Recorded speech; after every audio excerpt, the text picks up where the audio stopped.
Hi everyone, and welcome to Two-Player Quest, where I help you on your quest to find the best two-player board games for you. In this video, I'm going to be reviewing Spirit Island by Greater Than Games. In Spirit Island, you play a nature spirit who wants to protect their island from the invaders. You do this by playing every spirit's unique powers to stop the invaders from colonizing their land. Let's get into it. Spirit Island is a game for 1 to 4 players that plays in 90 to 120 minutes. I would say it's a light to medium luck kind of game. It just depends on some factors that might work well in some games that work against you in other games. It just depends. Now, lastly, it is at a 4.07 for complexity on Board Game Geek. Now, I'm putting this last because I wholeheartedly disagree with this statement. I do not believe that this should be at a 4.07. That's higher than something like Gloomhaven. This game is a lot easier than that. I would personally put this at 3.5 at max. This is a medium game, not a heavy game. First, a quick overview of the game. Here you can see one of the players' player boards, and we have the token and the board itself, along with the powers at the top, the other player's player board, and the invasion board. Now I'll quickly focus on this player's player board, because on here you will see the information you need for this player.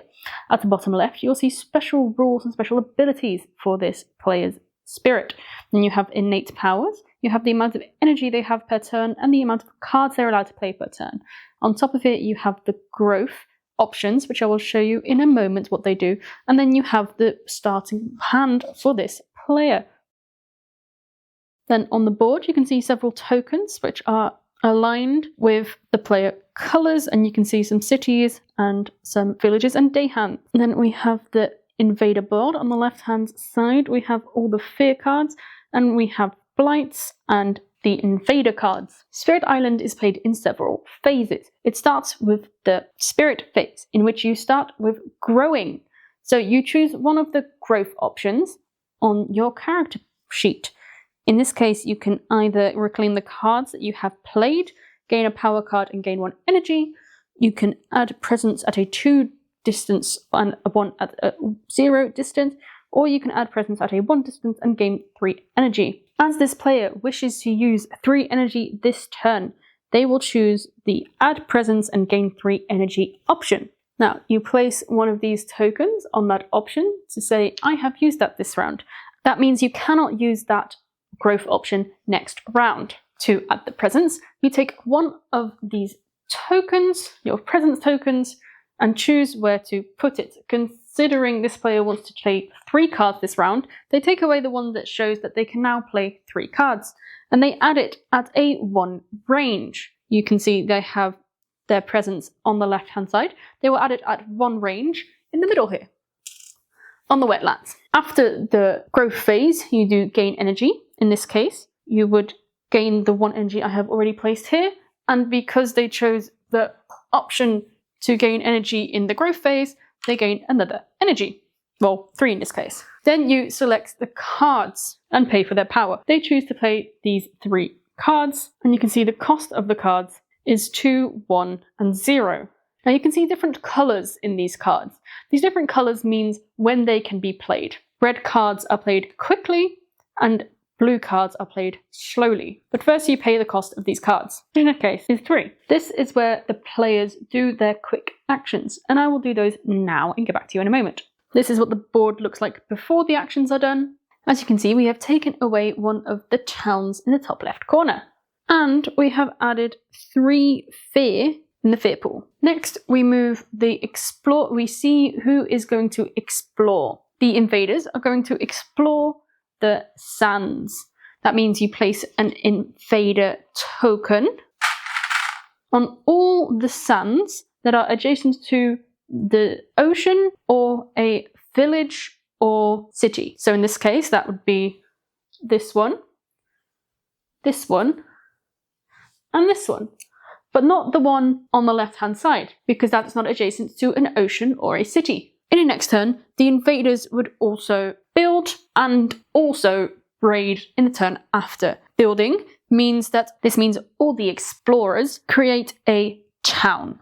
If there are more towns than cities in a spot, they will add a city, but there always need to be more towns. And ravaging would entail that the explorers, the cities, and the towns do damage to the area. This can be defended by certain cards. This can be defended by the day hand. That's these little mushroom things. But this is where they would deal their damage. After that, it is the spirit's turn once more. You can gain new cards by choosing the +1 power card as a growth option, and to reclaim your cards, because you have to discard the cards you have used, and you can only play them again once you have reclaimed them. The game ends when either the fear pile is completely empty, what card will be drawn once this the fear pool is full, and then the fear gets reused back at the top, or when the terror level is so high and you kill all the things that need to be killed. So terror level 1, that is all explorers, all towns, and all cities.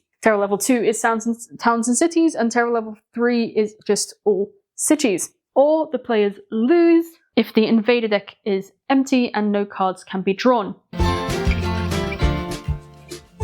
I would say it takes about 10 minutes to start understanding how this game works. If you're used to medium complexity kind of games, give it 10 minutes and you can get started.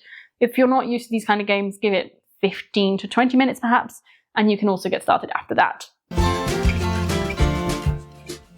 If you're looking for a nice co-op game with a good theme, this is probably a good fit. It's also the kind of co-op game that you can't really play and have one singular dominant player who basically plays the game for everyone. Because every character has its own little deck, its own unique powers, and you don't always know what's in the other person's deck, you can't really play it for the other people. So that is something that I know some people are certainly looking for. On top of that, this game is quite predictable and repetitive, so it's very good for planning your turns in advance, which is something you can do in this game. So if that's something you like, that puzzle of what is the best thing that I can do, I would most certainly suggest this game for you. I am less of a fan of this game than my husband is. Perhaps it's the predictability, it's the theme, it's the complexity or lack thereof, and probably it's just a combination of all of those things. But my husband loves this game, mainly because of the unique characters, the variety that it brings, and you can notice the effects of what you are doing. And that's one of the things he really likes. So it still comes to the table every now and again, but mainly when we have more people around, and sometimes I fancy the game, just not always. Spirit Island plays very well with more players. The board gets basically, there's a board per player, so it doubles when it comes from 2 to 4. So there's a lot more opportunities to do stuff. There's a lot more enemies on the board, so you can effectively do your powers. And that's one of the things that I like about the more player games, is you can actually feel your deck and feel your spirit's powers and let them shine in comparison to a 2-player game. So I personally would say this is better as a 4-player game instead of a 2-player game. You could of course try this as 2 spirits per player. That's what we do sometimes, which is better, I think. So I would definitely say I prefer this game with more players than with 2. And that brings us to the end of the video. Thank you so much for watching our review of Spirit Island. If you have any comments, feedback, or suggestions, put them in the comments below, and I look forward to seeing you next time on 2 Player Quest.